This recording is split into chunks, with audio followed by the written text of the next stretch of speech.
दनगटा, ये लोकसभा संत कबीरनगर का एक विधानसभा और 5 विधानसभाएं लोकसभा संसदीय क्षेत्र में आती हैं। 2 एक अम्बेडकर नगर में आता है, एक गोरखपुर में आता है, लेकिन 3 विधानसभाएं जो मेन है खलीलाबाद, मेहदावल और दनगटा, ये 3 विधानसभाएं। विधानसभा अध्यक्ष चंदू यादव जी आज हमारे साथ मौजूद हैं, जो समाजवादी पार्टी के विधानसभा अध्यक्ष हैं। आप लोग पता है चुनावी जंग छिड़ चुका है, कई जगह वोटिंग भी हो चुका है, अखाड़े सज चुके हैं, पहलवान उतरने बाकी हैं, उतर भी चुके हैं। अब कौन कौन सी दांव मारेगा ये तो आने वाला वक्त बताएगा, और दांव का जो सही मायने में अर्थ निकल कर सामने होगा 4 जून को जनता बताएगी कि सरकार किसकी बननी है, सरकार किसकी जाननी। कोई 400 पार कर रहा, कोई 40 के अंदर कर रहा है, कहानी कुछ समझ में नहीं आ रही। आज हमारी उन्हीं मुद्दों पे बात होगी नेताजी से, जो विधानसभा अध्यक्ष दनगटा हैं चंदू यादव जी। काफ़ी पुराने नेता हैं, जो माननीय भालचंद, स्वर्गीय भालचंद यादव जी के ज़माने से समाजवादी पार्टी में हैं। काफ़ी अच्छा अनुभव भी इनका है, और भी कुछ लोग हमारे साथ, उनसे भी बातें करेंगे। पहले धन्यवाद सर, आपने समय दिया। सबसे पहले आपको और आपके चैनल को बहुत बहुत धन्यवाद। सर, हमारा जो विषय है 2024 का चुनाव नहीं, ये महाभारत है कहा जा सकता है, क्योंकि अब की बार का जो चुनाव है पूरा महाभारत, सारा पक्ष हो या विपक्ष हो, सारा जोर लगा दिया गया है। आरोप प्रत्यारोप के जो बाण चल रहे हैं दोनों तरफ से चल रहे हैं।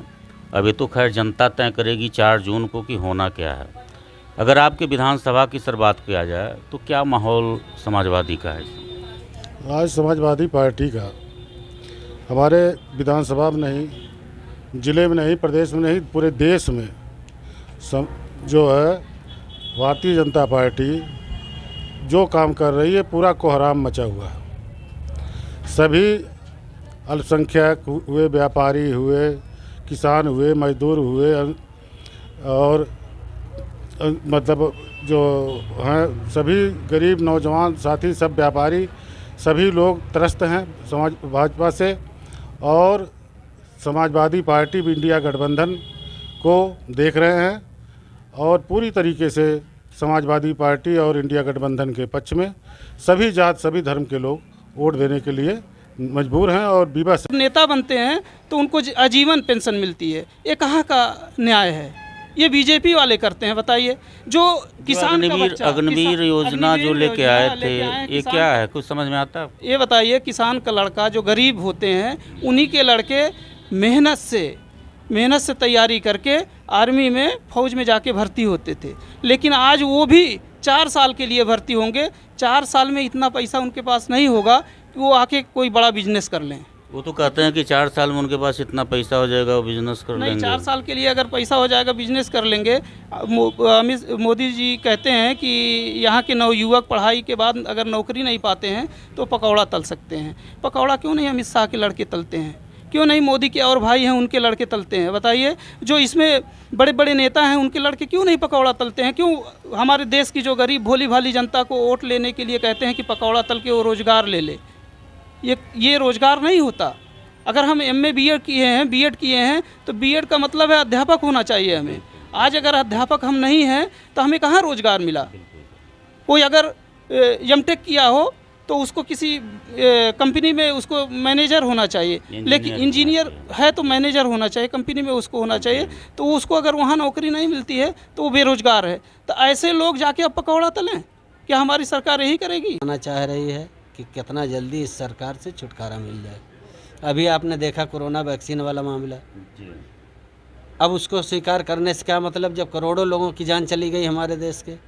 अभी पता है कितने लोगों की जाएगी और जाएगी। जो लोग डबल वैक्सीन लगवा लिए हैं, डबल डोज, आप तो आज मान रही है, कोर्ट में जब मामला पेश हुआ तो मान रहे हैं कि हाँ वो गलत था, उसका कोई मानक नहीं शुद्ध था।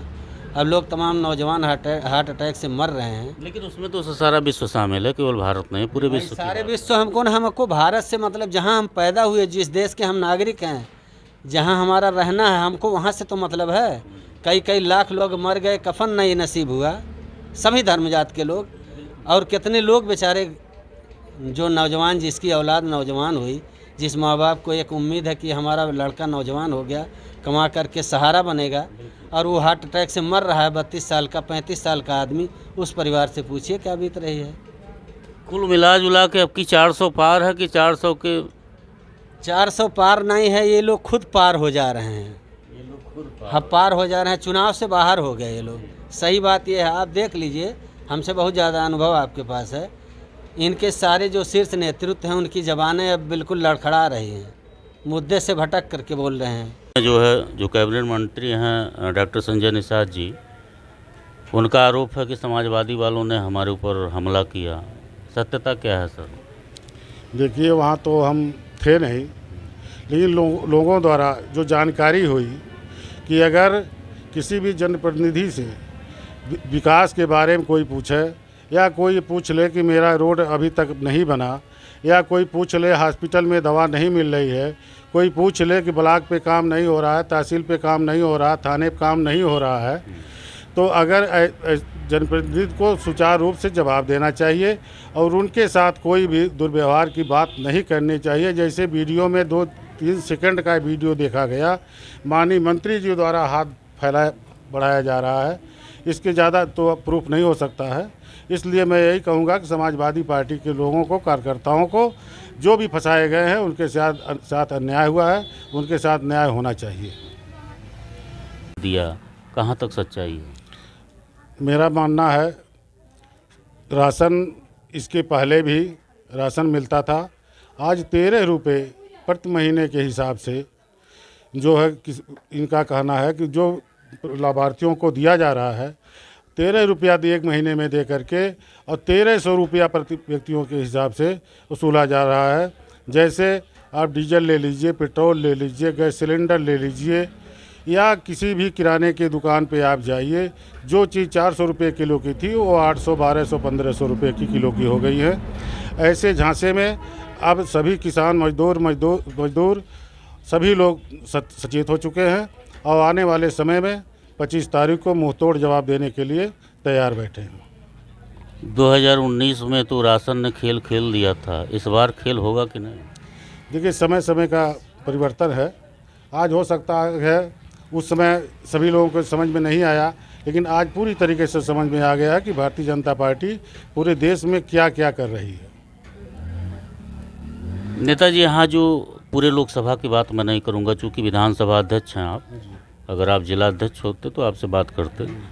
आपके विधानसभा की बात अगर करी जाए तो भारतीय जनता पार्टी के विधायक हमारे ख्याल से तीसरी बार हैं यहाँ पे विधानसभा धनघटा में। श्री राम चौहान थे, उसके बाद गणेश चौहान है, उसके पहले हमें नहीं पता बहुत ज़्यादा। इसके पहले भी श्री राम चौहान जी, मतलब भारतीय जनता पार्टी का ही वर्चस्व रहा। हाँ, विकास को लेकर अभी कितना पिछड़ा है? विकास को लेकर के आप तो अभी आए होंगे, आप हमारे विधानसभा में घुसे होंगे। अभी अगर आप मोहाली से पौली आते तो इस विकास को देख लेते। रोड जो माननीय भाजपा सरकार के लोगों का कहना है कि मैंने सभी रोड को गड्ढा मुक्त कर दिया। मैं तो कहता हूँ गड्ढा मुक्त नहीं, गड्ढा युक्त कर दिया गया भाजपा सरकार द्वारा।